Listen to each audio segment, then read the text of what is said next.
তো খুব সুন্দর। পরমেশ্বর পিতাকে তো অসংখ্য ধন্যবাদ জানাই যিশুগুরুর নাম থেকে। আর যিশুগুরুকে লাখ লাখ ধন্যবাদ জানাই। আর পরমেশ্বর পিতা আজকে যে রিটার্নকে উপস্থিত করেছেন তাদেরকে ধন্যবাদ জানাই। আর ঈশ্বরের পুত্রপুত্রী যারা আছেন তাদেরকে আমার অন্তর থেকে নমস্কার জানাচ্ছি। আর পরমেশ্বর পিতা তো এতক্ষণ তো আত্মার খাবার দিলেন, আমরা তো গ্রহণ করলাম। আর সেই আত্মার খাবার গ্রহণ করে আমরা যেন সর্বদা সেই আত্মা অনুসারে চলি। আর পরমেশ্বর পিতার কাছে প্রার্থনা ভোজন যেন সর্বদা করতে থাকি। তো পরমেশ্বর পিতা আজকে তো শিক্ষা দিলেন আর আমি শিখতে পারলাম। তো পরমেশ্বর পিতার কাছে আমরা সর্বদা যেন বিশ্বাস রাখি আর তার উপরে ভরসা রাখি। বিশ্বাস যদি না রাখি আমাদের কোনো কিছুই হবে না। কেন?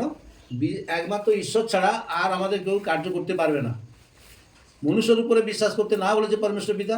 কেন? মনুষ্যর মধ্যে সেই পরিত্রাণ শক্তি নেই। এই জন্য পরমেশ্বর পিতা বলছে যে মনুষ্যর উপরে বিশ্বাস করো না, আমার উপরে বিশ্বাস রাখো, তো আমি তোমাকে পরিত্রাণ করবো, পরমেশ্বর পিতা বলে। তো সেই জন্য সর্বদা যেন ঈশ্বরের প্রতি আমরা বিশ্বাস